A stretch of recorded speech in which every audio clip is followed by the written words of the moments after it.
శుక్లాంబరధరం విష్ణుం శశివర్ణం చతుర్భుజం ప్రసన్నవదనం ధ్యాయేత్ సర్వవిఘ్నోపశాంతయేత్.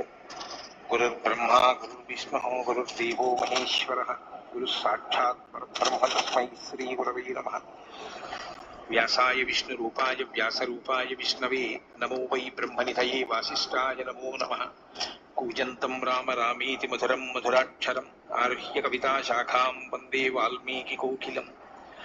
శృతిస్మృతిపురాణానాం ఆలయం కరుణాలయం నమామి భగవత్పాదశంకరం లోకశంకరం. సదాశివసమారంభాం శంకరాచార్యమధ్యమాం అస్మదాచార్యపర్యంతాం వందే గురుపరంపరాం. వాగర్థావివ సంపృక్తౌ వాగర్థప్రతిపత్తయే జగతః పితరౌ వందే పార్వతీపరమేశ్వరౌ. సూక్తిం సమగ్రయతున స్వయమేవ లక్ష్మీః శ్రీరంగరాజమహిషీ మధురైః కటాక్షైః. వైదగ్ధ్యవర్ణకునకుంభనగౌరవైర్యాం కండూలకర్ణకుహరాः కవయోధయంతి. హైమోర్ధపుండ్రమజహన్మకుటం సునాసం మందస్మితం మకరకుండలచారుగండం బింబాధరం బహుళదీర్ఘకృపాకటాక్షం శ్రీవేంకటేశముఖమాత్మని సన్నిధత్తాం. మనోజవం మరుతతుల్యవేగం జితేంద్రియం బుద్ధిమతాం వరిష్టం వాతాత్మజం వనరయూథముఖ్యం శ్రీరామదూతం శిరసా నమామి. జయత్యతి బలో రామో లక్ష్మణశ్చ మహాబలః రాజాదేతి సుగ్రీవో రాఘవేణాభిపాలితః. దాసోహం కోసలేంద్రస్య రామస్యాక్లిష్టకర్మణః హనుమాన్ శత్రుసైన్యానాం నిహంతా మారుతాత్మజః. రావణసహస్రం మే యుద్ధే ప్రతిఫలం భవేత్ శిలాభిస్తు ప్రహరతః పాదపైశ్చ సహస్రశః. అర్దయిత్వా పురీం లంకాం అభివజ్యత మైథిలీం సమృద్ధార్థో గమిష్యామి విశతాం సర్వరక్షసాం. ధర్మాత్మా సత్యసంధశ్చ రామో దశరథిర్యది పౌరుషే చ ప్రతిద్వంద్వశరైరం జహిరావిణిం. ఆపదామపహర్తారం దాతారం సర్వసంపదాం లోకాభిరామం శ్రీరామం భూయో భూయో నమామ్యహం. శరజ్యోత్సనా శుద్ధాం శశీతజటాజూటమకుటాం వరత్రాసత్రాణస్ఫటికఘటికా పుస్తకకరాం. సకృన్నత్వా నత్వా కథమివ సతాం సన్నిధతతే మధుక్షీరద్రాక్షా మధురిమధురీణాః ఫణితయః. హరి ఓం. అయోధ్యాకాండము 79వ సర్గము. మంత్రులు మొదలగు వారు రాజ్యాధికారమును చేపట్టుమని భరతుని ప్రార్థించుట, ఈ రాజ్యమునకు శ్రీరాముడే ప్రభువు అని భరతుడు ప్రకటించుట. తతః ప్రభాత సమయే దివసే చ చతుర్దశే సమేత్య రాజకర్తారో భరతం వాక్యమబ్రువన్. అనంతరము 14వ దినమున ప్రభాత వేళ రాజకార్యములను నిర్వహించునట్టి మంత్రివర్యులు ఒకచోట సమావేశమై భరతునితో ఇట్లు నుడివిరి. గతో దశరథః స్వర్గం యోనో గురుతరో గురుః రామం ప్రవ్రాజ్య వై జ్యేష్టం లక్ష్మణం చ మహాబలం.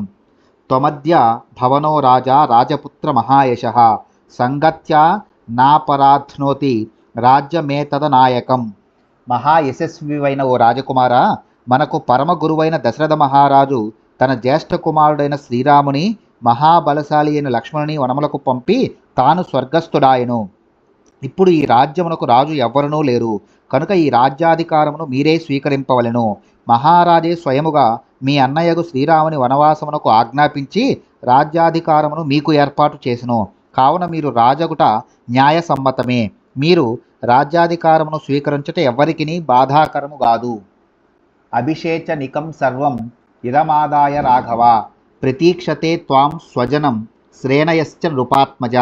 రాజ్యం గృహాన భరత పితృపైతామహం ధ్రువం అభిషేచయ చాత్మానం పాహి చాస్మాన్ నరర్షభ. రాజకుమారా, రఘువంశజ, ఓ భరత, మంత్రులు మొదలగు స్వజనులు పురప్రముఖులు అభిషేక సామాగ్రిని తీసుకొని వచ్చి మీకై ఎదురు చూచుచున్నారు.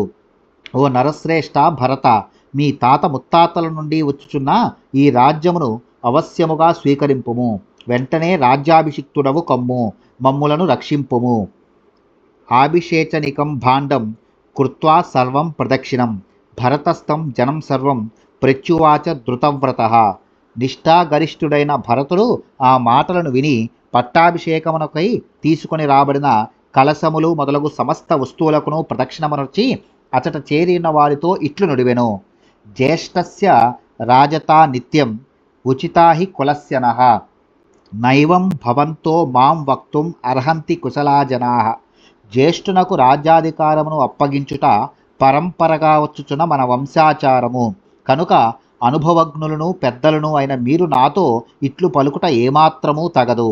రామః పూర్వోహినో భ్రాత భవిష్యతి మహీపతి. అహం త్వరణ్యే వత్స్యామి వర్షాన్ని నవపంచచ. యుజ్యతాం మహతీ సేన చతురంగ మహాబల. ఆనయిష్యామ్యహం జ్యేష్టం భ్రాతరం రాఘవం వనాత్. కనుక మా సోదరులలో పెద్దవాడైన శ్రీరాముడే ఈ రాజ్యమునకు రాజు కాగలడు. ఆయన కుమారుగా నేను 14 సంవత్సరములు వనవాసము చేసేదను. చతురంగ బలములతో కూడిన మహాసేనను సిద్ధపరచుడు. జ్యేష్ఠ సోదరుడైన శ్రీరాముని వనముల నుండి అయోధ్యకు తీసుకొని రాగలను. ఆభిషేచనికం చైవ సర్వమేత దుపస్కృతం. పురస్కృత్య గమిష్యామి రామహేతోర్వనం ప్రతి. తత్రైవ తం నరవ్యాఘ్రం అభిషిచ్య పురస్కృతం. ఆనేష్యామి తు వై రామం హవ్యవాహమివాధ్వరాత్. పట్టాభిషేకమునకు సంబంధించిన సమస్త వస్తువులను సాధనములను తీసుకొని శ్రీరాముని కొరకై వనములకు వెళ్ళెదను. పురుషశ్రేష్ఠుడైన శ్రీరాముని అచటనే పూజించి పట్టాభిషిక్తిని గావించి యాగశాల నుండి త్రేతాగ్నిని వలె శ్రీరాముని ఇచటకి గొనివచ్చెదను. నా సకామాం కరిష్యామి స్వామిమాం మాతృగంధినీం. వనే వత్సామ్యహం దుర్గే రామో రాజా భవిష్యతి. ఈ కైకేయి పేరునకు మాత్రమే నాకు తల్లి. ఈమెలో మాతృభావము లేసమైనను లేదు. ఈమె కోరికను నెరవేరనీయను. ఈ రాజ్యమునకు శ్రీరాముడే రాజు కాగలడు. నేను మాత్రము ఆ కారడవులలో నివసించెదను. క్రియతాం శిల్పిభిః పంథాః సమాని విషమాని చ. రక్షిణశ్చాను సంయాంతు పది దుర్గ విచారకాః. శిల్పులు ముందుగా వెళ్ళి ఎగుడు దిగుడుగా నుండి బాటలను సమముగా చేయుదురుగాక. అడవుల బాటలను బాగుగా ఎరిగిన వారు రక్షకులుగా మన వెంట ఒత్తురుగాక. ఏవం సంభాషమానం తం రామహేతోః నృపాత్మజం ప్రత్యువాచ జనః సర్వ శ్రీమద్వాక్యమనుత్తమం. శ్రీరాముని నిమిత్తమై ఇట్లు మాట్లాడుచున్న రాజకుమారుడగు భరతునితో అతడు చేరియున్న వారందరూ మిగుల సముచితములైన వచనములను ఇట్లు పలికిరి. ఏవం తే భాషమానస్య పద్మాశ్రీ నృపతిష్ఠతాం. యస్త్వం జ్యేష్ఠే నృపసుతే పృథివీం దాతుమిచ్చసి. నాయన, రాజకుమారులలో జ్యేష్ఠుడైన శ్రీరామునకు రాజ్యమును సమర్పించుటకు అభిలషించుచు నీవు ఎంతో చక్కని మాటలను పలికితివి. అందువలన నీకు సకల సంపదలను అబ్బును. అనుత్తమం తద్వచనం నృపాత్మజ ప్రభాషితం సంశ్రవణే నిశమ్యచ. ప్రహర్షజాస్తం ప్రతిభాష్ప బిందవో నిపేతురార్యాననేత్ర సంభవా. రాజకుమారుడైన భరతుడు విన పలుకులన్నీను ఆణిముత్యములే. వాటిని విని అతడి పెద్దలందరూ మిక్కిలి సంతసించిరి. అప్పుడు పూజ్యులైన ఆ ప్రముఖుల నేత్రముల నుండి ఆనంద బాష్పములు జలజల రాలెను. ఊచుస్తే వచనం నిశమ్య హృష్టాః సామాత్యాః సపరిషదో వియతాశోకాః. పంధానం నరవర భక్తిమాన్ జనశ్చ వ్యాధిష్టాస్తవ వచనాచ్చ శిల్పివర్గః. వనము నుండి శ్రీరాముని తీసుకొని రావాలనడి భరతుడి సంకల్పమును, అందులకు అతడు పలికిన చల్లని మాటలను వినిన అమాత్యులు సభలోనున్న పెద్దలను మిగుల ఆనందించిరి. అంతటా వారి దుఃఖములు మటుమాయమయ్యెను. అప్పుడు వారు భరతునితో, ఓ మహాపురుష, మీ ఆదేశము ప్రకారము మార్గములను బాగుగా చేయుటకై శిల్పులను, రక్షణ విషయములను చూచుకొనుటకై భక్తి విశ్వాసము గల భటులను నియమించితిమి అని పలికిరి. ఇత్యార్షే శ్రీమద్ రామాయణే వాల్మీకియే ఆదికావ్యే అయోధ్యాకాండే 79 సర్గః. వాల్మీకి మహర్షి విరచితమై ఆదికావ్యమైన శ్రీమద్ రామాయణం నందలి అయోధ్యాకాండమునందు 79వ సర్గము సమాప్తము.